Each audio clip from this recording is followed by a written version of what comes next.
Hey everyone, it's Swamp Dweller here. Before we jump into this extra long video covering national park horror stories that are 100% true, I just wanted to let you know that this is going to be a compilation of a couple of stories that I've shared over the past few months in the new style of storytelling that I'm trying to put on the channel. Now, if you're a fan of on-screen storytelling with more visuals and evidence being popped up, that's what these stories are all about. I just wanted to put this together to let you guys know, who might not already know in my existing audience, that I am branching out into this new storytelling content. Now don't worry, podcasts will still come out almost every single day. These are just going to be sprinkled in there to have a little bit more variety, not only for myself, but for you guys. Now sit back, relax, and enjoy well over an hour of national park horror stories, from missing 411 cases to strange and unsolved murders. Don't forget to backhand that like button, subscribe if you're new, and I'll see you at the end of this video. Hey everybody, I hope you're doing well. Me? Don't mind me. I just wanted to drop in here and see if you've ever heard about something called the Tube Sock Killings. Intriguing name, right? I thought so too, and that's why I had to share this one with you guys. Honestly, this one is much more complex and convoluted than your normal cold case, but you're about to see that firsthand for yourselves. Once again, we are heading back to the 1980s, as seems to be the typical fashion here in the swamp. I don't know why, I just happen to fall into these cases all the time, and they just so happen to be from the 80s. I should also start by saying that these murders are also known as the Mineral Washington murders, as that is the location this took place. But I'm sure you can guess why people like the other name, Tube Sock Killings, a little bit more. Alright, with that all out of the way, ain't nothing to it but to do it. Let's get right into the story.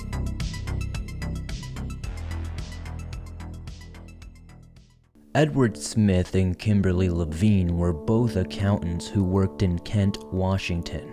They were accountants for the government, to be specific. They had moved there shortly after graduating from the University of Southeastern Massachusetts. They were engaged to be married as well, but sadly, that day would never come.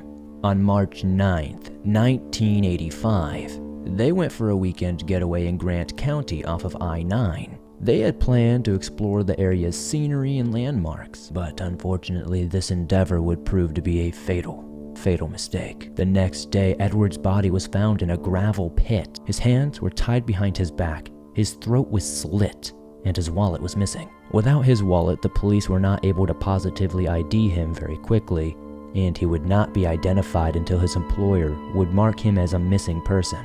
A major search for Kimberly ensued, but unfortunately, the next clue in this story wouldn't be uncovered for over 2 weeks. That's when the couple's vehicle was found 10 miles away from where the last body was found. Investigators were able to recover a fingerprint from the vehicle. It didn't match either of the two missing people, but unfortunately there was still no sign of Kimberly anywhere. Her skeletonized remains weren't even discovered until the next August, where she was found in some sagebrush about 2 miles away from where her fiancé was located originally. One interesting note to consider in this particular case is that the Night Stalker was plaguing California at this very specific time, not very far away from this location. Reports of his killings made national news at the time, of course. While the cases are clearly not connected, others have noted certain similarities and believe that it may be possible that the Night Stalker could have had something to do with this. But like I said, it's probably very unlikely. But an interesting thing to take into account here is these killings and all the subsequent killings we're going to cover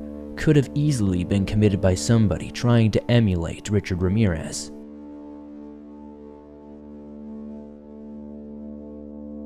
August of 1985 is also when a couple from Tacoma, Washington, Steve Harkins and Ruth Cooper, enter our story. On August 10th, the couple took their dog to Teal Lake for a weekend camping trip. But come Monday, when they failed to show up at work or contact any family members, they were subsequently reported missing by their families. Both of them worked at the same vocational school, so it was quickly noticed when they both didn't show up for work. 4 days later, hikers passing through Pierce County found, unfortunately, the remains of Harkins' body near a remote campsite. Steve, who was only 27 years old at the time, same age as your good boy Swamp Dweller here, was shot in the head. He was still inside of his sleeping bag, so it's fairly safe to say he was killed while he was asleep. Unfortunately, their dog was also found deceased nearby, but there was no sign of 42-year-old Ruth Cooper until October 26th. when her dental records matched a skull found on 8th Avenue. 2 days later, her purse and the rest of her body were found in the same area. They were nearly skeletonized and without clothing. A tube sock had been tied around her neck. Though the autopsy report would show that she would die from homicidal violence, a spokesperson would later say that she died from a gunshot wound to the abdomen. The police believe the tube sock was used more as a restraint rather than a way of killing somebody. Needless to say, it would be impossible not to wonder if this case would somehow interact or intertwine with the last couple that we had just talked about. But unfortunately, with no leads and no possible suspects, the police would continue to scramble. Then, in December, police were forced to contend once again with another situation that could tie in to the Cooper and Harkin disappearance and murder. Many, at the very least, believed all 3 of these killings were committed by the same person.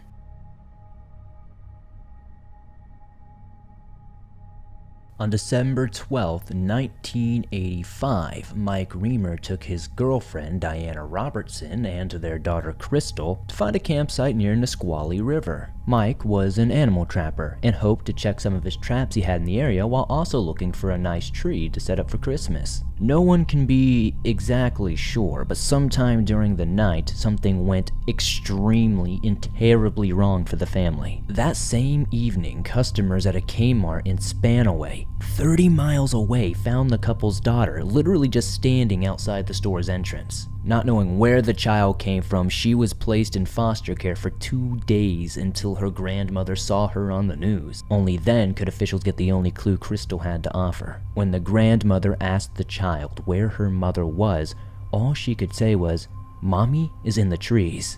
Now, I know this is a story a lot of people have probably heard, but they probably didn't know this was actually connected to a greater case. Unfortunately, she wasn't verbal enough to really make her point known. Assuming the child's parents must be somewhere inside the forest, both ground and air searches were conducted around the area Crystal was found. Not only was there no sign of the couple, their red Plymouth was nowhere to be found. Mike's father believed that foul play had to be involved, as his son always carried a .22 caliber handgun with him. Police took note of this handgun, as I do believe a handgun was used in a previous one of these cases. But unfortunately, that type of gun is quite common, so it can't really be linked too much. Diana's body wasn't discovered until many months later, half buried in snow. It was on February 18th, 1986. A motorist who stopped to walk his dog along the highway noticed her near a logging road by Washington State Route 7. Bloodhounds scoured the area for several days after, and even though Mike's red Plymouth was found, 6 inches of snow ultimately stopped and slowed the search to a complete standstill. Inside the trucks, its seats were lined with blood, and investigators discovered a manila envelope inside that read, "I love you, Diana." On top of it, it's assumed the envelope at one time must have contained something, whether it was another note or some sort of small gift. It's honestly impossible to tell what it could have been or if it actually holds any significance. The blood was identified as being human, but due to the age and deterioration, the forensic team wasn't able to tell you exactly what type of blood, like if it was A, B, etc. Meanwhile, Diana's mother was able to identify the envelope and the handwriting on it as being Mike's, but an FBI expert was unable to confirm this. Also found in the truck was Mike's winter coat, and given the conditions at the time, it's highly unlikely he would leave his truck willingly without that jacket. Additionally, bullet casings were found a short distance away from the truck, suggesting somebody opened fire on it, but whether these shots came from a .22 or not is unknown. Diana's autopsy revealed she suffered 17 stab wounds, and just like Ruth Cooper, she was left with the tube sock tied around her neck. Since Mike's remains were not found in this endeavor, the police started to develop a theory that he was the one responsible for abandoning their child at the Kmart and killing his girlfriend, and maybe even perhaps the previous homicides as well. But of course, they could not rule out definitively just yet that he was also still a victim. But of course, every avenue was worth exploring. While there admittedly wasn't a clear motive for Mike to kill his girlfriend and abandon his daughter, or kill any of the previous couples for that matter, he did have somewhat of a record with abuse, the most recent being just a few months prior to the murder. On that occasion, he was charged with domestic assault and malicious damage. He had 2 other previous incidents as well. In this instant, Diana's police report said, Mike kicked in her apartment door, pushed her down to the floor, and rubbed her face into the carpet, like she was some sort of dog. This, of course, caused visible injuries to her face, particularly her left eye and her nose. Afterwards, she was granted a restraining order. But of course, she would ignore this when the couple would reconcile and get back together. And ultimately, they took their trip in December. With these factors in play, you can't help but think that Mike was simply on the run potentially. And that's exactly how people would view this for 22 years. But let's put a pin in Mike and Diana's story right now. We'll come back to that in a little bit.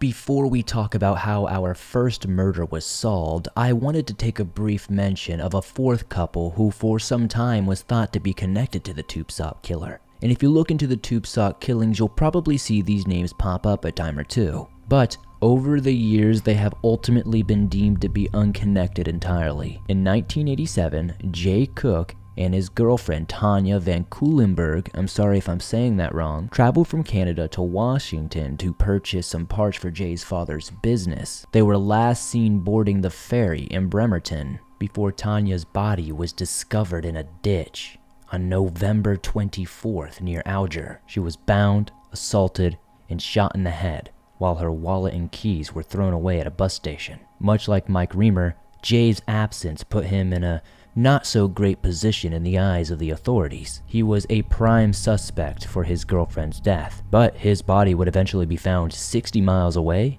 beaten and strangled. This case actually didn't see another lead until 2018, when DNA evidence was matched to 2 cousins, and the police went on to arrest a truck driver named William Earl Talbot. He was found guilty and is now serving 2 life sentences at the Washington State Penitentiary. Now, as we move forward, keep in mind that this case was not solved until just a few years ago. So, the police are still operating under the notion that these killings could potentially be connected to other sets of killings.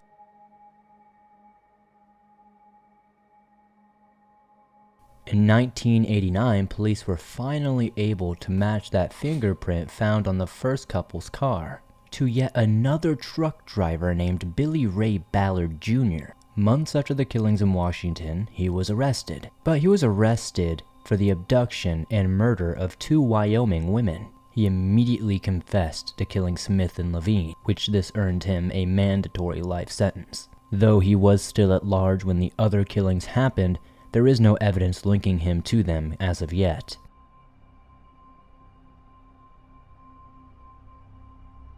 Then on March 26, 2011, a hiker found a big surprise. They stumbled what they thought was a vacuum cleaner cover. Curious, he lifted it only to see the remains of Mike's skull left underneath. It was within less than a mile radius of where Ruth was found. A subsequent search after this discovery led to a jawbone being found missing a few teeth, plus a pair of rubber boots that may or may not have been connected to this case. Due to the skull's deterioration and condition, it was impossible to really tell how they died, but they were able to rule out a gunshot wound to the head. With this new information, I think it's safe to say that Mike was ruled out as a suspect. But of course, some would still disagree. Due to the fact that his remains were found so close to Ruth's, but were never discovered initially, some people may think that it's possible that Mike came back at a later date and committed suicide. But I personally feel like that's unlikely. How many times have we covered stories of people going missing, people searching these areas up and down, every nook and cranny, every left and right, no matter where you look, there is no sign of this person. Then their belongings, or these people sometime, either alive or dead, pop up right where we started.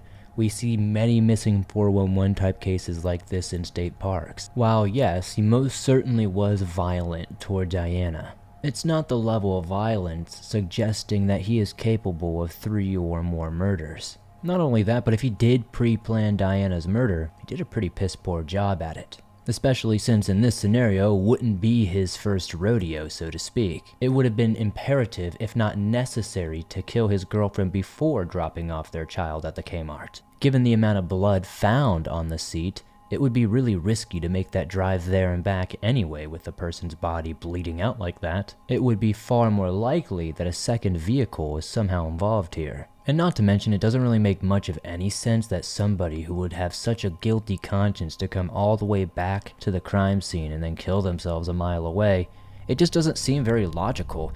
Why would they do this in the first place? Doesn't it seem more likely that he would want to be right next to her, right in the same spot as her, to end his life with her if he was that remorseful of killing her? It doesn't make any sense that he'd be a mile away, if you get what I'm saying here. Plus, don't forget that couple from 1987. That hasn't been solved yet either. As far as the police were concerned, all this did was simply rule out Mike as a suspect in the case.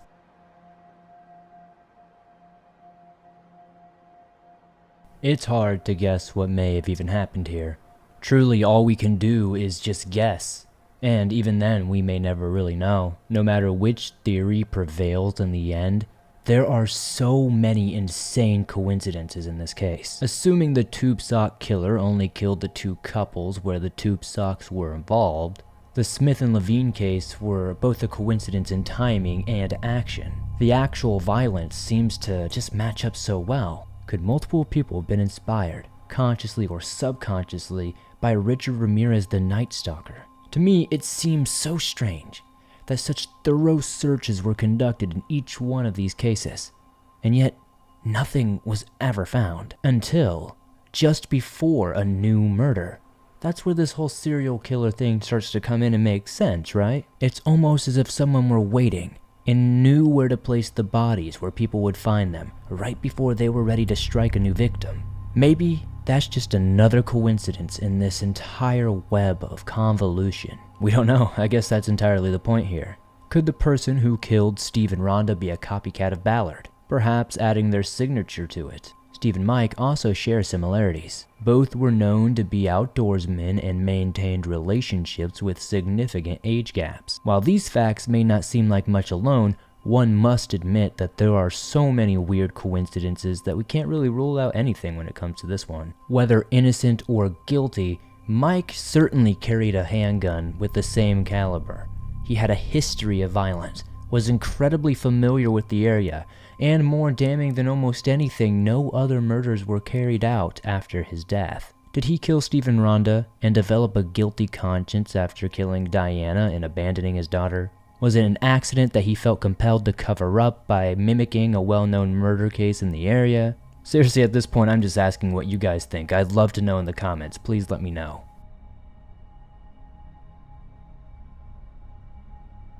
Well, and that's another tale told here in the swamp, my friends. I really appreciate you guys checking out this style of storytelling. I know it's incredibly different from what I normally do on here, but it's something that I really do want to work towards in the future, and I think it's a lot of fun. I have a lot of fun putting these together. If you enjoyed this story, please be sure to hit that like button, elbow it in the face, make sure it feels it. Subscribe to the channel if you're new, it really helps us grow.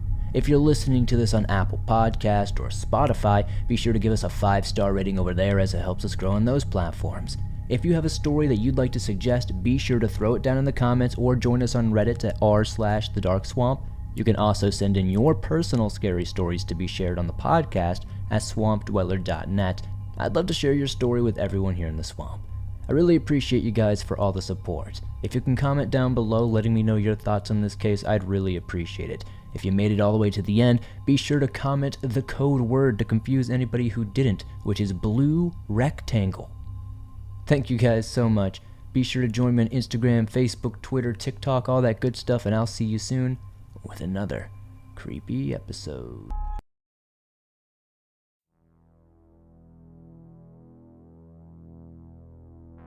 Missing in Yosemite, the Stacy Arras disappearance. Hey guys, I hope everyone's having a great day. But if you're not, I've got you covered.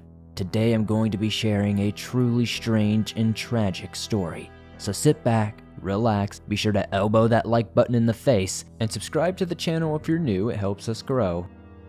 Today's story takes us back to the summer of 1981, when 14-year-old Stacy Arras went on a guided tour in Yosemite National Park in California. She wore retainers on both her upper and lower teeth, and styled her shoulder-length blonde hair in an iconic Farrah Fawcett style. She had also attended prom with her boyfriend shortly before this trip. Despite only being 14 years old, Stacy was a known smoker. This is a judgment-free zone here. We all make questionable choices at that age, but most of us live long enough to regret them. Stacy, her father George, and 6 others took off on a 4-day trip through Yosemite's backcountry with 2 guides. The group rode horseback along the High Sierra Loop Trail at Tuolumne Meadows and arrived at the campsite on Friday afternoon, July 17th. The campsite is one of 5 within the High Sierra 49-mile loop, with each roughly a day's hike apart. There are 9 tent cabins which can accommodate up to 34 people. However, there is no running water or electricity. With the group's plan being to rest for the remainder of the day, Stacy opted to change into a t-shirt, off-white windbreaker, maroon and white shorts, and flip-flops to explore the trail with her Olympus camera. She invited her dad to join. He declined but suggested she wear hiking boots instead of flip-flops. My source material conflicts on this though. Some say she stayed in her flip-flops while others say she changed into her boots. Donning only her camera, cigarettes, and a pack of gum, Stacy heads toward one of the lakes in the area. Another hiker from the group named Gerald, an older man in his 70s, joined Stacy for about 20 to 30 minutes before stopping to rest while she continues on the trail. Back at the camp, the group's tour guide remembered noticing her standing on a rock about 50 yards south of the trail. If Stacy was headed to Sunrise Lake, which was the nearest lake and exactly a mile away, she would have made it to the lake in about an hour, probably less. I think this is most likely the location Stacy would have gone. It is very picturesque and accessible by simply following the trail. Maps show other bodies of water in the area. However, in the summer months, they likely wouldn't have even existed. They probably would have been dried up. A few hours later, another group of hikers approached the campsite and were asked if they had seen a girl matching Stacy's description, but they had not. At this point, her father, the tour group, and the staff from the High Sierra camp began scouting the area looking for Stacy. They contacted the park authorities and searched well into the night, but were unsuccessful. The next morning, an official search by the National Park Service began. The search party included around 100 people and was comprised of volunteers, search and rescue members, and national park employees. Yosemite National Park consists of 1,200 square miles, but the search grid was 5 square miles around the campsite. The grid was established by the natural barriers in the area such as cliffs, ravines, and large rivers, as well as the reasonable distance they believed 14-year-old Stacy could have gone since she was last seen. Searchers were paid $4 an hour, which equates to about $13 an hour today, and rock climbers were paid $10 an hour, which would be about $30 to $65 an hour today. Half were paid searchers and half were unpaid volunteers. 3 helicopters also assisted in the 11-day search. Park officials reported the total cost of the effort to be about $55,000. To put this into perspective, that is close to $180,000 today. The Gabby Petito case, which was extremely high profile and searched over several months, took a full year to reach $180,000 in police payroll. Unlike the Gabby Petito case, sadly, Stacy Arras has never been found. 11 days may not seem like a very long time to search, but all reports suggest searches and team members were very detailed. The area Stacy went missing, Tuolumne Meadows, is the largest elevation meadow in the Sierra Nevada at 8,600 feet. Data for the temperatures in this area in 1981 are not exact. However, due to this altitude and time of year, temperatures can range from 90 degrees during the day to as low as 47 degrees at night. If she were lost or hurt stuck somewhere in that 5-mile radius, she should have been heard or found in those 11 days. Remember, Stacy was in a windbreaker and shorts. Temperatures at night would have been absolutely miserable for her. One volunteer brought a German Shepherd dog to aid in the search. However, nothing was found. German Shepherds, according to the handler, are best at tracking humans in general, whereas bloodhounds are the type of dogs you would give a specific scent sample to, and they could track the scent as you see in the movies. From what I can tell, no bloodhounds or cadaver dogs have been brought to the site, which is a huge miss for investigators. Hopes for finding Stacy Arras alive are not high, but her family deserves to know what happened. Cadaver dogs are able to pick up a scent within minutes of the death or even years later. In some studies, they have found 25-year-old skeletonized remains. Cadaver dogs were first used by Connecticut police in the 1980s, so it is reasonable that the Park Service would be aware and be able to find a cadaver dog handler willing to explore the area. Had the Park Service utilized these tactics in the late 80s, hell, even in the early or even late 90s, they may have had a chance of locating her body. Again, I think this is a huge mistake by investigators and calls into question if the right people were put in place to even solve this case. Now, this is where things get especially frustrating. There are some big inconsistencies in the reporting of this case. First, some reports say Stacy's lens cap was found inside the tree line by the lake, but Park Superintendent Robert Benuiz says not a single clue was found. And another National Park Service ranger, Bob Johnson, said nothing significant was found as well. So which is it? If the lens cap was found, that would give us confirmation Stacy had at least made it to the area. Surely everyone would consider that a clue. If they didn't find it, well, that is even more alarming, so many reported it as found, without a single source to confirm it. Second is Gerald Stewart, the last person to interact with Stacy. He was the elderly gentleman in his 70s who accompanied her for the first 20 to 30 minutes of her walk. I say in his 70s because reports give his age anywhere from 72 to 77. Missing his age by a few years may not seem significant, but his name was withheld until years later. Nothing in the source material points to Gerald being a suspect, so why wasn't his name given? Or if his identity was to be shielded, why not just say that? How can we be sure that he was vetted properly if his age wasn't even accurate? Now, surely a healthy 14-year-old Stacy could defend herself from a man in his 70s at 5'5" and 120 pounds. She could have at least drawn attention or left behind evidence of a struggle. I don't believe Gerald to be involved. However, the details of his age and name being incorrect in the reporting of this case with so few details leaves me questioning the thoroughness of this investigation. So, with that in mind, let's talk more about the investigation, or lack thereof. In addition to the 11-day search effort, the Park Service distributed missing posters of Stacy throughout the park. The first thing to rule out is Stacy being a runaway. Don't forget, this is the 1980s, a time when all police reports act as if all missing children must be runaways because why else would they disappear? Officials do seem to have looked into this, citing that Stacy was having some family or school troubles, but she was 14. What 14-year-old isn't having family or school troubles? She was also said to be missing her boyfriend. Okay, sure, totally normal, but that's no indication that she ran off to meet him or to some sort of public phone. Remember, cell phones were something only thought of in sci-fi TV shows at this point in time. Ultimately, between wearing flip-flops, inviting her dad to accompany her to the lake, then a fellow group member, and the lack of belief from family she would run away based on these family and school troubles, officials do not believe Stacy ran away on her own accord. Besides this, the National Park Service doesn't seem especially forthcoming with their information.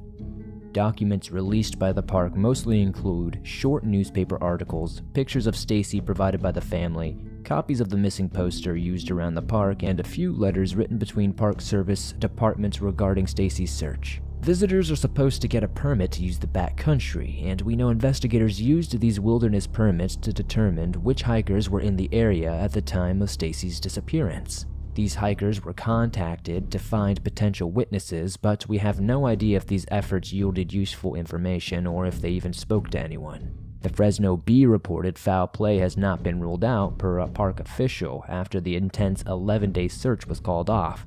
Park Superintendent Benuiz added the Park Service would still like to hear from any backpacker who may have been in the area at the time. Investors and journalists have submitted Freedom of Information Acts, or FOIAs, for the files, but all requests have been denied. Why? A denial response to the FOIA request says the requested records were withheld in accordance with Exemption 7A of FOIA exemption. 7A is basically to protect information for law enforcement purposes to protect the investigation or possible trial. But this makes absolutely no sense. Stacy Arras has been missing for 41 years. What could possibly be in those files that shouldn't be released? Her family deserves to know all of the information available, and they haven't seen them either. Does the National Park Service really consider this case open? If so, how? There appears to be no genuine movement or investigation that I can find. Researching this case had brought to light a disturbing fact. The federal government does not track the number of missing persons in national parks. Let me say that again. The federal government does not track the number of missing persons in national parks. Experts believe that at least 1,600 individuals go missing while visiting national parks throughout the United States. Seems like quite a lot of disappearances that the National Park Service would like to keep track of, right? We know the Park Service is inefficient, and at the time, communication across departments was particularly poor. Just the week before Stacy's disappearance, flights for water sampling were taking place in the area. One of the memos in the files is from Chief Ranger for Administrative Flights Charles W. Went. Chief Ranger Went wrote to the superintendent about these flights as no itinerary was provided to know where they would be and when. There was no memorandum in place which requested prior approval for all administrative flights, which the sampling team did not adhere to. Had these flights been in the area at the time of Stacy Arras' aerial search crew, lives could have been lost.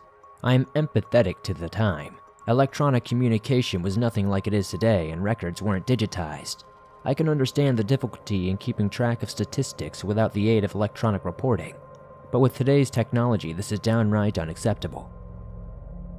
Okay, let's talk theories. First things first, we are talking about the wilderness, so let's discuss wild animals. Of course, animals could be a possibility. Yosemite has lots of wildlife someone could come across. Rattlesnakes, bobcats, black bears, coyotes, mountain lions, and more are all known to live in the park. Alright, black bears. They're the biggest on this list and the one I would be most afraid to run into. However, there are no reports of anyone being killed or seriously injured by a bear in Yosemite. That doesn't mean this doesn't happen though. These bears are pretty leery of people, but happy to steal your food. In fact, the same is true for most of these animals. Bobcats, coyotes, and mountain lions are unlikely to attack as long as you keep your distance and don't provoke them. Most importantly though, had any of these attacked Stacy, there would undoubtedly be evidence left behind. We would have blood, clothes, jewelry, her camera, or bones if she were the victim of an animal attack. For this reason, I feel it's pretty safe we can rule out the animal theory. But like I said, nothing can be ruled out entirely. Yosemite has lots of ledges, crevices, and slippery areas. It's entirely possible Stacy slipped or got hurt, but I can't help think she would have been found in the search or by one of the many park visitors in later years. Again, had cadaver dogs been used, we could rule this out with more certainty. Other theories believe Stacy's disappearance could be the result of something supernatural. Stacy seemingly disappeared without a trace, which leaves the door open for an alien or some sort of other supernatural speculation. But I'll let you draw your own conclusions on that. While more than a few serial killers have been known to use national parks for their business, no known serial killers were active in the area at the time of Stacy's disappearance, though the possibility of her being abducted cannot be ruled out. Absence of evidence is not evidence of absence. In fact, the lack of evidence in this case is what makes it so mystifying.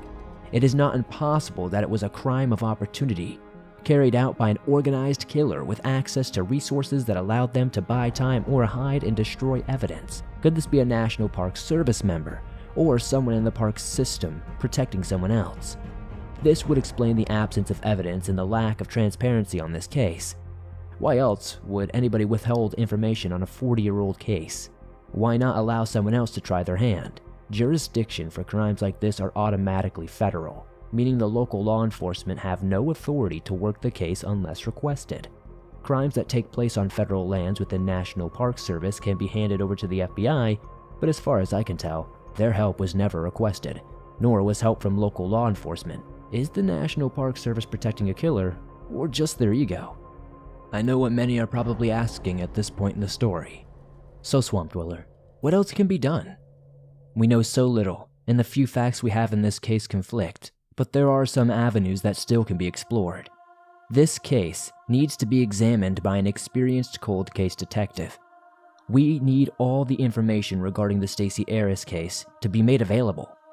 Divers should search the Sunrise Lake for Stacy's possessions or remains. There has also been no mention of this occurring, and again I have to ask why. If finding a missing 14-year-old girl isn't a priority worth shelling out funding for, what is?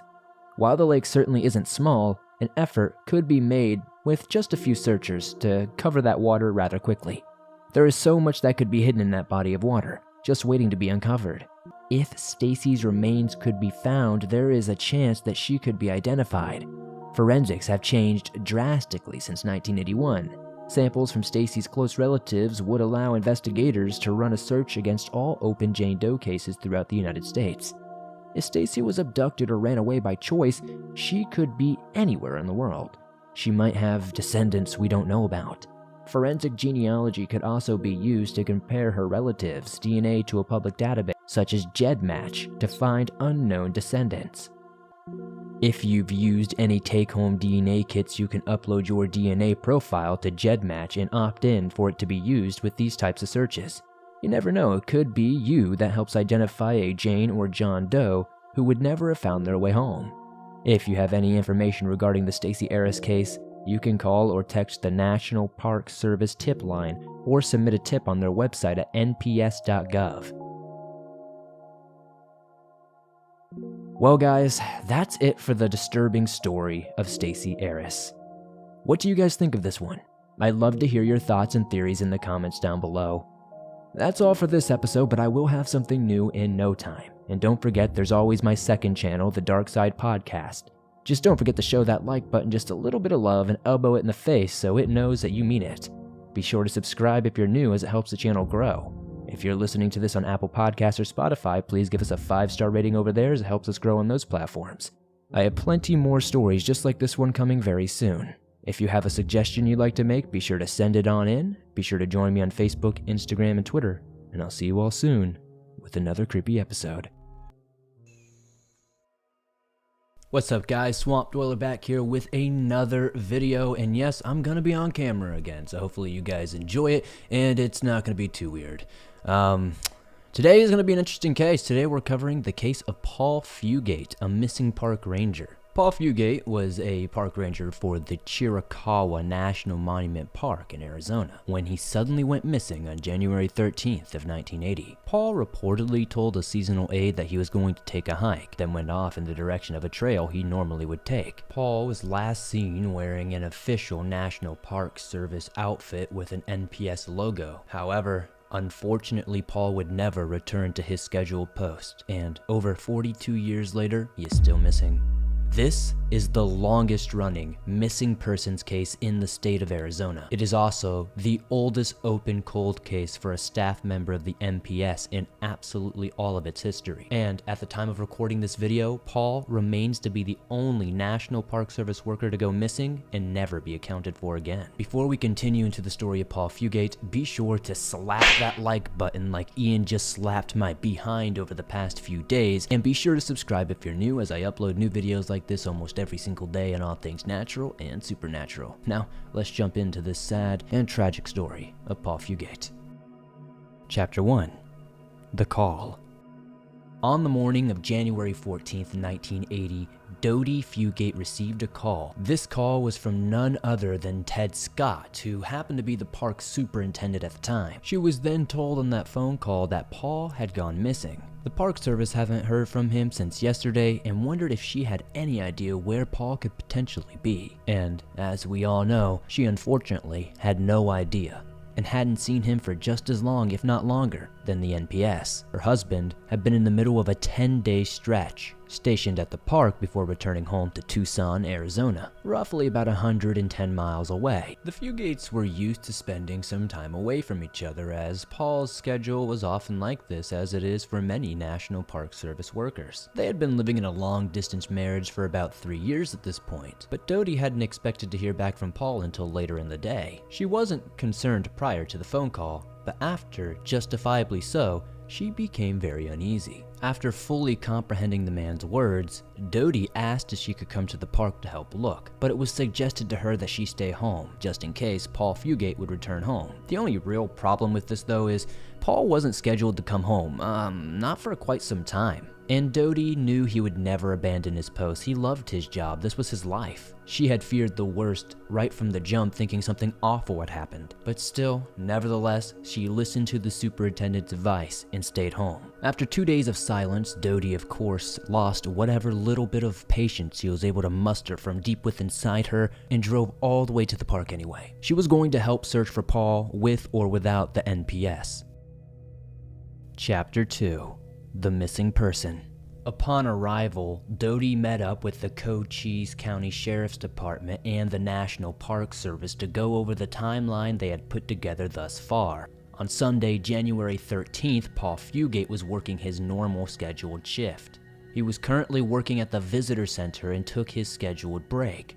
This was somewhere around 2:30 p.m. The only other employee working the visitor center that day was a seasonal aide. Before taking his break, Paul told the aide that he was going to go for a walk. He left detailed instructions for everything the aide would need to know for a lockup and all that good stuff before you have to go home. Written in this list of instructions, Paul also said that if he didn't come back by 4:30, just to lock up without him. According to the aide, Paul walked towards an area known as the Fairway Ranch. He never returned from this hike. At the time, Fairway Ranch was 400 acres of newly acquired land to the Chiricahua National Monument Park. Paul was known to frequent the area quite a bit. A little bit later in this video, we'll get into some theories specifically surrounding the Fairway Ranch area. Believe me, it comes up a lot while researching this case, and I think it'll be important a little bit down the line. At this time, Paul was still being treated as a park ranger who was missing inside the park, and Fairway Ranch was only a small portion of the Chiricahua Park. The total area of the park is a considerable size, with incredibly difficult terrain, making the search require a very large group of different experts, officials, and various equipment to be able to not only trek this terrain, but be able to search or find anybody at all with all the nooks and crannies that are around in these areas. For several days on end, officials used all kinds of methods to try to find Paul, including search and rescue helicopters, dogs, boots to the ground searchers, forensic teams, everything you could imagine.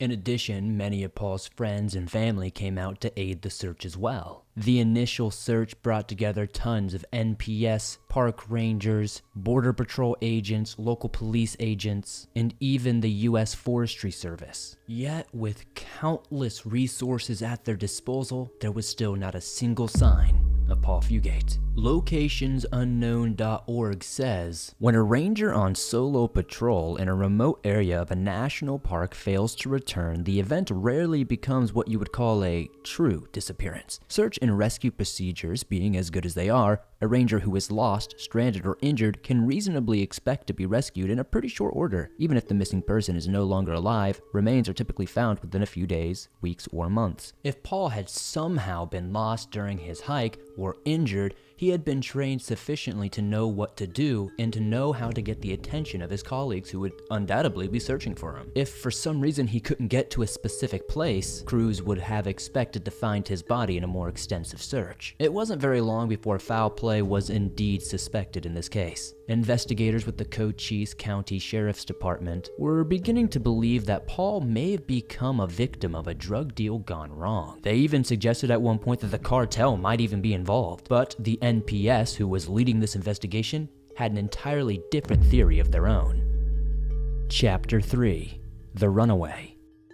After several days, investigators truly did believe Paul Fugate was a missing person. Instead of combining the surrounding areas of Cochise County, the park superintendent and the NPS were ordered to continue searching the remainder of the park until every last acre had been searched. Apparently, officials wanted to be certain that Paul was not in the park to the best of their ability before going or searching anywhere else. And even with finding no trace of Paul, the National Park Service really failed to show any sort of urgency for this. Doty learned that investigators were looking into this whole matter with multiple running theories. And one theory that the NPS was particularly fond of, they were putting out this narrative that Paul was tired of his marriage, his job, and because of this, he just walked away. Just walked away, never to be heard from, seen from, and nothing like that ever again for 40 plus years. Makes a lot of sense. So what was the basis for this theory? Paul had, to our knowledge and to the records I could find, never mentioned anything about being unhappy with his life. Well, apparently while interviewing park employees, including Paul's supervisor, the NPS learned that Paul was allegedly having an affair with one of the ex-employees at the park. An affair the NPS quote-unquote says was a secret. Now, like I said, this is just a theory, but there are several problems with this particular theory. Detectives were speculating that Paul had fallen in love with this new woman and was apparently unsure on how to leave his wife, and so decided to just disappear with this mistress. Sounds somewhat plausible, right?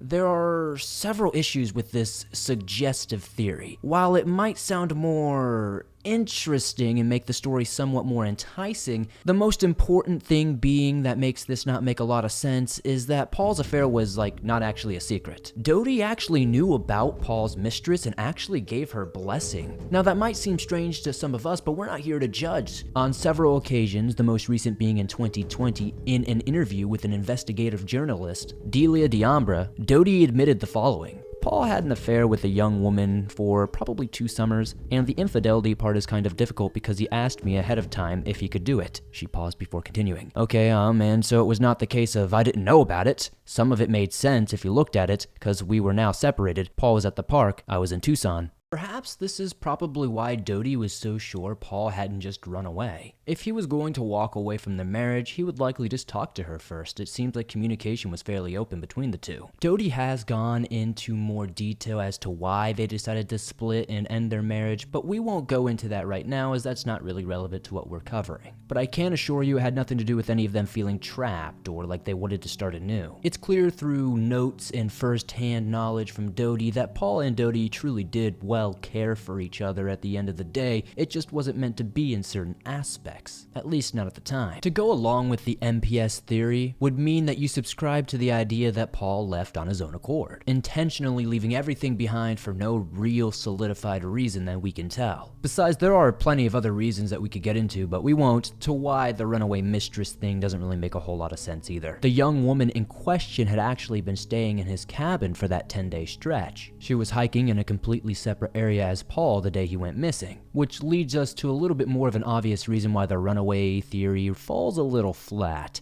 If they ran away, why didn't she go with him? Unlike Paul, she actually returned from her hike, again, which was in a completely different area of the park. This really should have been all the proof that authorities needed to move on with a different theory in the case, but apparently that's not entirely right sometimes. Still, for whatever reason, the NPS was pressing this theory fairly hard at the beginning. Maybe the young woman felt scorned, or maybe she knew Paul would never leave his wife for her, and maybe it was all too much. Maybe she needed to just end it all. Maybe she had found some sort of way to make Paul disappear. Well, from the evidence we have, that's not likely. In fact, it's actually reported that she was the original person to even report Paul Fugate as missing in the first place. Additionally, she stayed with Dodie in Paul's cabin to fully assist in the search, so she was very cooperative. Why would somebody who is apparently a part of this be so cooperative and open?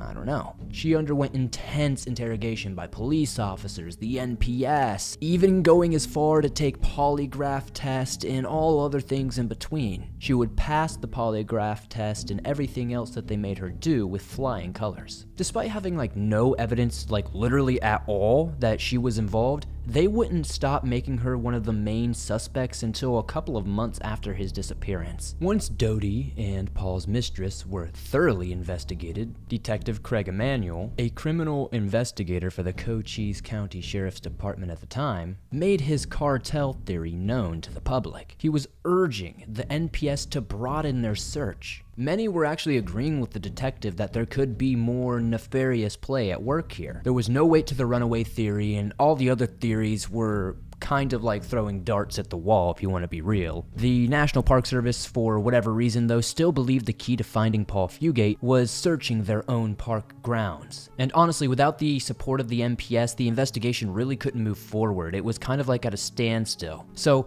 the Fugate family had to set up their own organizations to be able to start searching things, to be able to like look for clues outside of the park because, I understand Paul works at the park, but that doesn't mean he is still inside the park, especially if something like the cartel may be involved. These search parties that the Fugate family put together mainly consisted of volunteers who would walk the trails and a bit off the trail to see what they could see. They were distributing missing persons posters all over the county and talking to people who lived in the surrounding town and areas, trying to get any sort of information they could about Paul. At one point, Doty decided to bring in a psychic medium to try to help.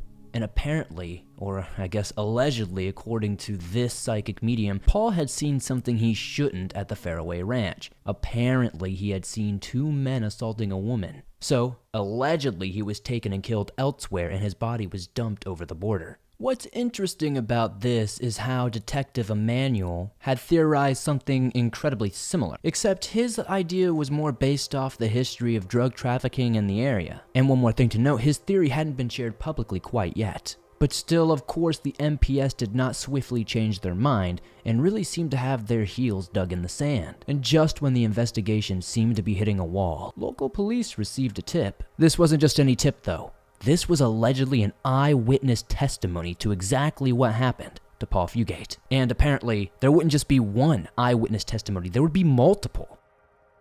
Chapter 4: Foul Play.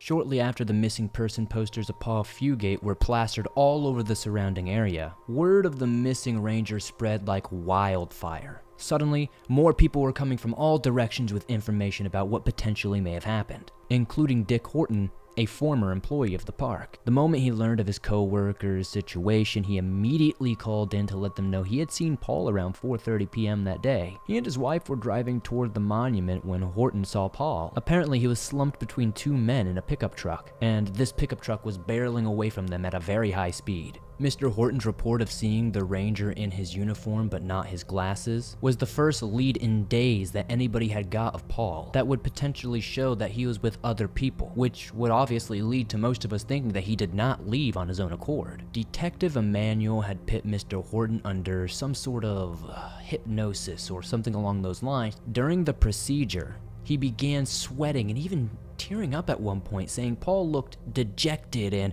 defeated, maybe even sad when he saw him in that truck. He said the pickup was shiny, it was dark green, it had some sort of camper shell over it, and it had Arizona license plates. He guessed that the driver would probably be in his 30s, had a Kenny Rogers type beard, and was wearing a black, white, and red plaid shirt. The second one was wearing a green jacket, perhaps even the one Paul was wearing when he left the visitor center that day. Upon obtaining these details, a bolo was sent out, or a be on the lookout alert. They put out the vehicle's description, the men's description, everything they were wearing that day. Unfortunately though, this wasn't really a victory because the bolo didn't produce any tips or any vehicles. There were other eyewitness reports as well. One of these witnesses wished to remain anonymous. They had apparently been working in a different part of that park that day and had apparently reported hearing signs and seeing signs of some sort of scuffle. These marks were located on a primitive road around the Faraway Ranch area. This includes drag marks, tire marks, and some marks that appeared to show a vehicle had spun out wildly. Another park ranger who had not been working that day, just to clarify, stated that they saw Paul later Sunday evening. They said he was just outside the park borders. This witness also said that they saw Paul slumped between two people in a truck. He was allegedly still wearing his NPS uniform, and he didn't seem to be wearing his glasses. As Doty and investigators learned the details of each one of these sightings, they grew increasingly alarmed because these sightings were coinciding with each other so well. They all had very similar details, if not exactly the same. Everybody who knew Paul knew one very important thing. He couldn't see absolutely anything without his glasses. And I'm sure there are many of you listening or watching this right now who also have the same problem, so you can definitely relate. Paul was essentially blind without his glasses.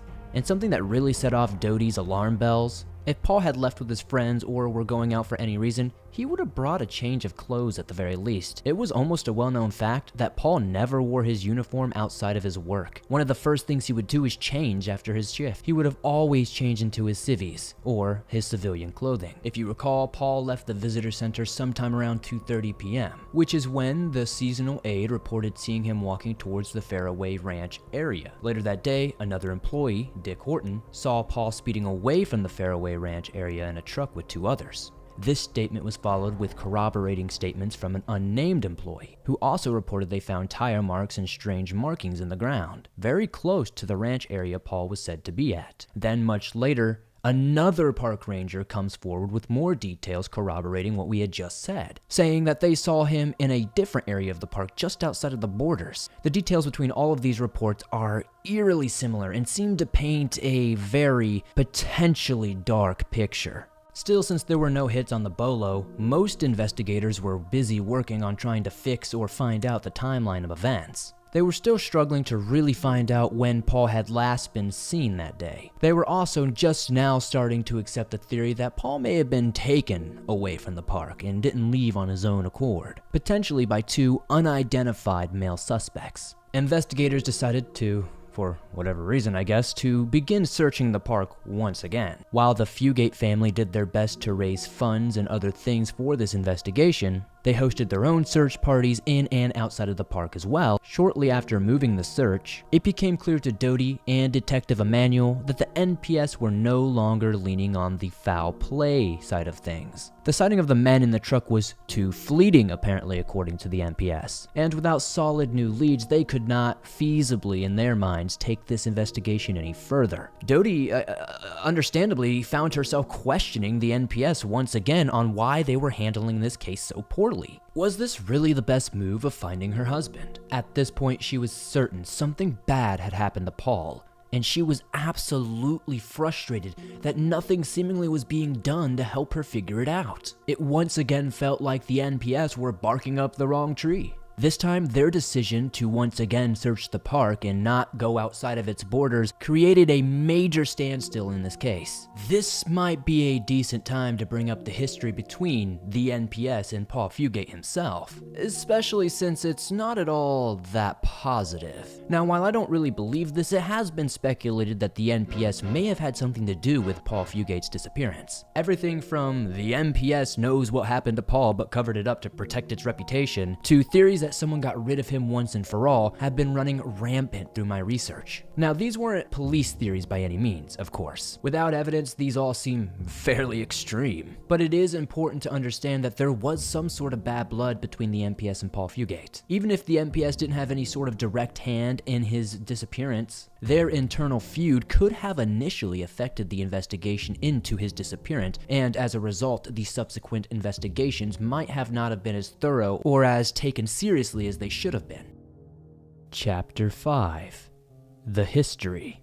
Hey everyone, it's Swamp Dweller from the future. Now, I'm editing this all together, and while I did record this entire video by myself, I was thinking, who would be a good friend to have help explain this particular part? And it popped in my head. My friend Aiden from the Lore Lodge covers things like this all the time, and I felt like he would be a great representative to make this part make more sense. So, if you're a fan of Missing 411 and just all-around strange things from the outdoors, definitely check out his channel in the description. Now, let's join Aiden for this next chapter. Various publications talk about Paul's slightly troubled relationship with the National Park Service. Most talk about how he was a button pusher who didn't like authority. For example, Jack Williams, superintendent of Navajo National Monument Park, once ridiculed the man for his anti-authority streak, his laziness, and his personal appearance. And he once wrote to Paul, "If you want to look and live like a hippie, that is certainly your prerogative, but not here at Navajo National Monument." The superintendent was referring to Paul's facial hair and long ponytail. He disapproved, saying it was against policy, but at the time, it wasn't. There was nothing Williams could legally do to fire Paul, so he transferred him to a different park. In the early 70s, Paul's new place of employment was the very park he'd eventually go missing from, the Chiricahuas National Monument Park. Unfortunately for Paul, Chiricahuas would also take issue with his appearance. He had started wearing a mustache, which the Park Service cited as a violation of grooming standards, and he was fired less than a year after his arrival.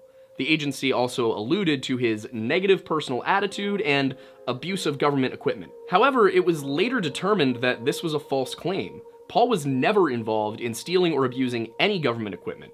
A civil rights lawyer named Edward Morgan spent the next 5 years helping him to get his job back, and in 1976, Paul returned to work at Chiricahua National Monument. When Paul returned to work, he was no longer reporting to the same supervisor, and for the most part, it seemed like he was happy to be back. He never wanted any issues between himself and the National Park Service, but he was raised to stand up for himself, and quite frankly, he was taught not to take any shit. Though the legal battle absolutely drove a wedge between Paul and the National Park Service as a whole, he did get along with his coworkers. Despite what certain officials alluded to in interviews, most people who worked directly with Paul really liked him. He was social and known to hang out with the younger crowd of seasonal employees, getting stoned and going on full moon hikes like he was a naturalist guru or something. His issues all seemed to be around National Park Service upper management, not his fellow rangers. A coworker believed Paul's career was going nowhere because he knew the NPS had it out for him. Ultimately, Dodie felt the National Park Service had always wanted to believe her husband simply walked away, abandoning his post. She felt that they were simply trying to move on, and they wanted to do it without any responsibility or empathy. However, she didn't believe that the National Park Service was directly involved in Paul disappearing, only that they severely hampered the investigation in its early stages, focusing too much on salacious theories instead of more feasible ones. She even went so far as to call the National Park Service greedy and unprofessional when it came to the handling of her husband's disappearance. Honestly, when you look through the history of this case, you begin to realize Dodie might have been right. Chapter 6. The Bad Guys. In the summer of 1980, sometime over 6 months after Paul had initially gone missing, an NPS investigator, Pat Hanley, believed Paul just ran away. He even accused the ranger of planning the whole thing just because he was anti-authoritarian, insinuating it was to cost the NPS thousands of dollars in manpower, essentially inconveniencing them. But that's kind of a wild theory if you really think about the logic. Like, even if you hated your boss, would you really go that far and then never be heard from again? It always just kind of mind boggles me when you see these types of things because it's such a fruitless return. Like, what would be the point of Paul pretending to go missing and then literally stay missing for 42 years? As we've come to learn so far in this case, this was not even the first strange move the National Park Service made regarding this case. According to a 1981 New York Times article, the case was also reviewed by the director of the Western region of the National Park Service. His name was Howard Chapman, and apparently he decided that Paul had voluntarily left his assignment. Mr. Fugate was finally dismissed a year after his disappearance. Apparently his wife was asked to return $6,900 paid to her, plus 11% interest. Now, I don't know about you guys, but this is just sounding downright dirty for no reason. Later, the demand for repayment was changed to a lien on Paul Fugate's retirement fund, given that there was no evidence that the missing ranger was alive or dead. This move was entirely unnecessary. It resulted in a multi-year, I believe about 4-year-long legal battle between Paul Fugate's family and the NPS. Due to heavy amounts of public scrutiny, including the lawsuit from the Fugate family, by 1985, Director Chapman commissioned Pete Nye, one of the National Park Service's top criminal investigators. He was tasked with reviewing all of the files and really trying to determine if this was a real criminal case or just a park ranger who left his station and never came back. Meanwhile, the National Park Service, for whatever reason, refused to acknowledge Paul Fugate was likely dead. And among other things, this also meant that Dodie could not collect any sort of benefits. After a thorough review of all the witness statements, the search and rescue results, and the investigative notes, Ranger Pete Nye believed that investigation was deeply flawed from the start. Furthermore, new evidence that Craig Emanuel had presented in 1983 had been completely dismissed by the NPS director at the time. Towards the end of 1982, Emanuel got a call. This call came from a police department in Racine, Wisconsin. Police reports show an unnamed man in his 20s, who we'll call Steve. He had been to a place where Cochise was buried. Cochise meaning Cochise County Sheriffs. The man was apparently, or allegedly, boasting about killing some sort of police officer, some sort of border patrol, or maybe even a national park employee while in Arizona. Now, while Paul obviously wasn't a cop or a border patrol agent, he did match something of some sort of authority. He was wearing a uniform, he worked for the Park Service. It might not be some sort of stretch that they might have thought he was somebody else. At the time of Fugate's disappearance, Steve had apparently been working in some sort of mechanic or auto body shop in Tucson, Arizona. I believe the place was called Auto World. Now, I might be wrong, but from the research, that seems to be the name. Detective Emanuel drove to the workplace to introduce himself. Apparently, he met the owner, Frank Youngquist. Now, this is where things get strange.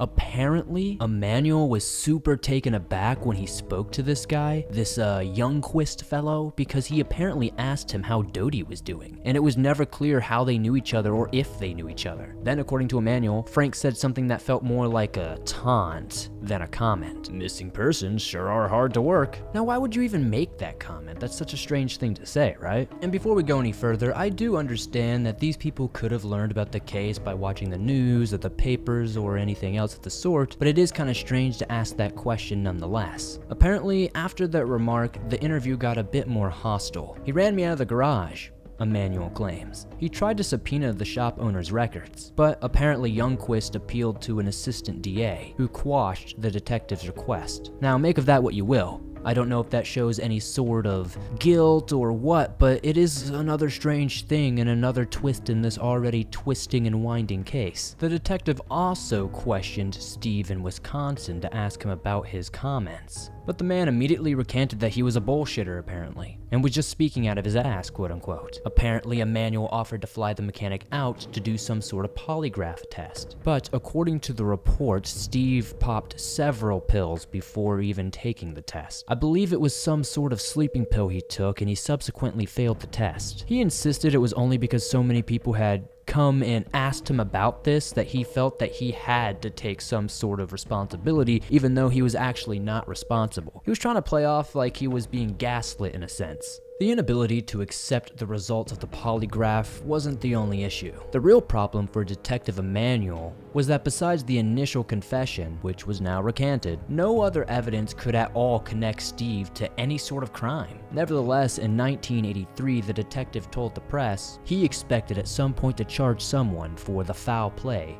and disappearance of Paul Fugate. Apparently, in his words, it was in the not-so-distant future. This is around the time when Emmanuel would hand over his findings to the NPS. But, as we all know now, no charges were ever brought forth. Steve's name was eventually leaked to the media, and he has remained silent and hidden, working at an unnamed auto body place. During Pete Nye's investigation, several NPS employees came forward to voice their frustrations with the NPS director at the time, stating that his handling of newly found evidence in 1983 was unprofessional and absolutely not okay. Nye agreed, despite there being no evidence. Mr. Fugate left on his own accord. The NPS, for some reason, just kept on doubling down, even when evidence suggested something completely different from their original theory. Even with clear-cut evidence of there being some sort of violent crime involved with Paul's status, never changed with the NPS. He remained a runaway or just somebody who abandoned his post. So when Pete Nye finally completed his investigation, he concluded that Paul Fugate was not a missing person, but a deceased person whose body has not been yet located. The little evidence that did exist in this case pointed toward a possible abduction or some sort of foul play. Nothing at all points to Paul Fugate abandoning his job and then just never coming back. These findings were finally accepted by the NPS, and they would change their ruling from job abandonment to missing or presumed dead. As a result of this ruling, the Fugate family finally won their long fought lawsuit. After 5 years of trying to avoid it, the NPS would be legally responsible for Paul Fugate's disappearance. They would now have to remove their lien on Paul's retirement fund and pay his death benefits in full. When it comes to the NPS, it's more than likely that a lot of the troubles in the lawsuit side of things were mainly just from straight up corporate greed. If they wanted Paul to disappear, it's unclear why. And it's really unclear why they would do so. At the time, he had already been back at his job for nearly 4 years, and there were no known issues between him and his direct supervisors. While there is a lot of evidence that the NPS somehow gained financially from Paul Fugate's disappearance by listing him as abandoned instead of missing or dead, it doesn't indicate any actual involvement in his presumed death. Chapter 7. The Real Bad Guys. Which brings us back to Emmanuel's theory. Possibly the final theory, a drug deal gone bad. Paul had simply been in the wrong place at the wrong time. We discussed earlier that Detective Craig Emanuel holds this theory to this very day, and he's apparently not alone.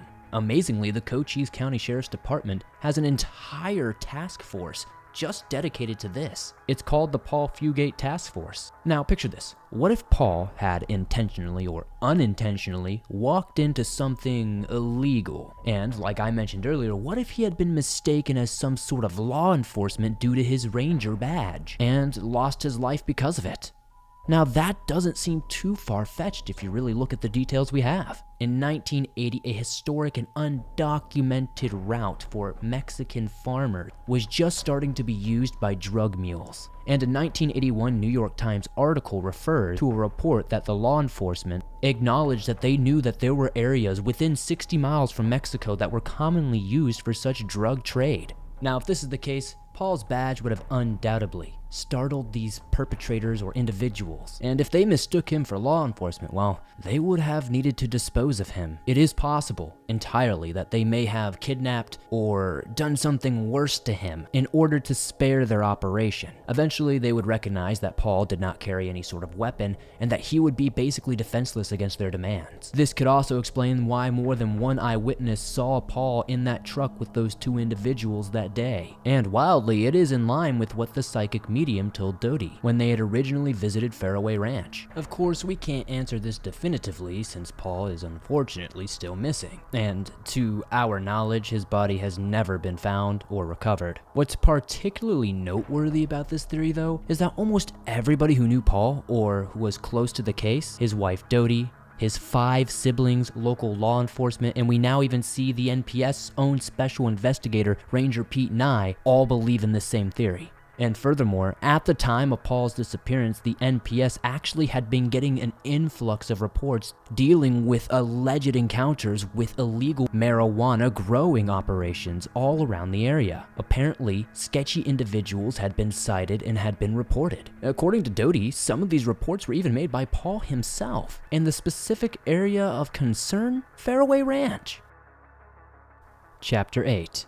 Bad Juju. There's just no real way to talk about Paul's case without talking about Faraway Ranch. The area was closed off for renovations and updates, meaning if you weren't a park employee, you could not go there and had no reason to be there. During the investigation and during many interviews over the years, Doty did explain that Paul was aware of these people who were hanging around Faraway Ranch. Apparently, he would often travel to the ranch on his shifts to make sure nobody was around and to try to shoo off anybody who may be doing something sketchy. Paul wanted to keep an eye on things. He really liked the new area so much. He even asked his supervisor at one point if he could stay in a room in that area. However, his supervisor denied the request, and later that week, Paul would subsequently go missing.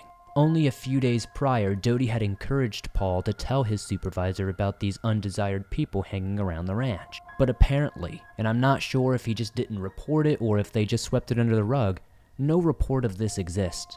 The ranch has been referred to as the scene of the crime by many employees. After all, after Paul left the visitor center, it's believed he took a mile-long trail that follows a creek to the ranch. There's a lot of history at that ranch, and there's history still being made to this very day. The former owner, Lillian Riggs, died blind and partially deaf in 1977. She was 89 years old, and during the time of her ownership, the house was inhabited by a string of caretakers, including one who died after hemorrhaging on the couch. After Riggs' death, her home was turned into an epic museum, and apparently her close friend, Sally Clump, vanished from that same area later that year. There's bad juju in this spot if you believe that, an employee of Faraway Ranch once said. Apparently this person was referring to an incident that happened in 2014 where a Park Service employee named Karen Gonzalez was assaulted and nearly murdered by an illegal drug smuggler. Then in 2015, 2 adults went missing under some very strange circumstances. And over 2 years' time, the bodies were discovered in the surrounding forest. This brings us back to 2018 when Paul's case was unexpectedly reopened. Apparently, some human remains were found in the Chiricahua National Park, though it was later proven that these remains did not belong to Paul. The discovery did bring investigators back to the area. Chapter 9. The Conclusion. Paul's widow Doty never received any sort of peace or comfort over this. Her husband has never been brought home, not even his remains. Over 42 years later, the Fugate family still struggled with not knowing what happened to their loved one. They struggle with the mishandling of the case early on, and they are disheartened at the cost it takes to continue an investigation they believe should be at the top of the Park Service's list. Hoping to breathe any sort of new life into the case, in 2021, the family hired a new private investigator. Here's a part of a message from Doty and the family's response on the matter. The detectives are concerned as to why so little has been done about a federal employee who vanished from federal land, in uniform, on duty, but they are also without the funds to talk to people who might know something but are scattered over the country. Tools to search places where Paul may have been buried are expensive. Now, just let that sink in for a second. A federal employee goes missing on federal land, wearing a federal uniform, and was on duty. To this day, Paul Fugate's case remains to be the longest-running cold case in National Park Service history. The NPS continues to increase the reward for Paul's recovery. Currently, it is $60,000, but for whatever reason, they haven't offered the Fugate family any extra assistance in their investigation and search for their family member. And furthermore, despite multiple attempts to get the FBI to investigate Paul's case, for some reason it remains to be a case that the FBI refuses to help with, stating that there is no sufficient evidence showing that the FBI should get involved or have any jurisdiction over this case. Paul's case was reopened a second time in 2021, but it appears nothing really new has been posted, and I can't find what prompted this investigation to be reopened again. The details of Paul's case are strange and sad on their own, but there's that extra pain knowing that the family may never get to lay him to rest or know what happened to Paul ultimately. Over the years, the Fugate family has been given just enough information to confirm that foul play was more than likely the case here, but nothing has really led them to any closure, and definitely nothing close enough to bring Paul home. So, unfortunately, in a case where there is no ending for me to give you, there's only so much one can really do. So, I guess with that, I can leave off this story with a message from Paul Fugate's family from their GoFundMe. You can read it in its entirety and check out and support their GoFundMe if you like. There will be a link in the description, but here's an excerpt I wanted to share. Doty and the Fugates have set up this GoFundMe page to ask people to help us fund the investigators' search for answers. Paul's family has been left in this hellish situation for many years. The pain of this situation never goes away. We appeal to people to help us, not so much to punish the people who killed him, but to find his body. If we can just find him and bring him home, that is all we ask. Chapter 10. Last Words. So what do you guys think happened to Paul Fugate? Did he willingly decide to leave his entire life behind? His wife, and all things of significance? Did he somehow become lost on his hike to the ranch? Or was he a victim of foul play? Possibly a run-in with the aforementioned cartel. There are so many theories surrounding Paul Fugate's disappearance, and so little evidence supporting any of them. The case has become some sort of an obsession for those involved. Some have been working this case since its fruition, and behind every theory there are 5 more theories. And honestly, none of them are entirely that far-fetched, which makes this even harder because all are worth exploring, and most lead to a painstakingly frustrating end. We mentioned in the beginning of this video, but it's worth stating again, Paul Fugate's case is the longest running case in Arizona's history, not just National Park Service's history. And at the time of recording this, Paul remains to be the only park ranger who has ever gone missing on the job and has never been recovered. Let me know in the comments what you thought about this story, Swamp Folk. I'd love to get your feedback. It took a long time making this. We did a lot of research. Much love to my writers, Paige Turner and Amanda Jane, who helped me put this together. They are a lifesaver. Please show them some love in the comments as well. I'd love to know in the comments what theories you have. Are there theories that I didn't mention in this video that you have heard that I may not have heard before? Were there any things that you thought should have been included that we didn't include? Please let me know. I would love to be able to get better at these types of videos. If you're new to the swamp, be sure to hit that like button like it owes you money, and be sure to subscribe because I upload videos like this almost every single day on all things natural and supernatural. We're making our way to 300,000 subscribers. It would be amazing to hit that before 2023. Thank you guys so much for supporting the swamp. Don't forget to join me on Instagram, Facebook, Twitter, all the other social medias, and I'll see you soon with another creepy episode.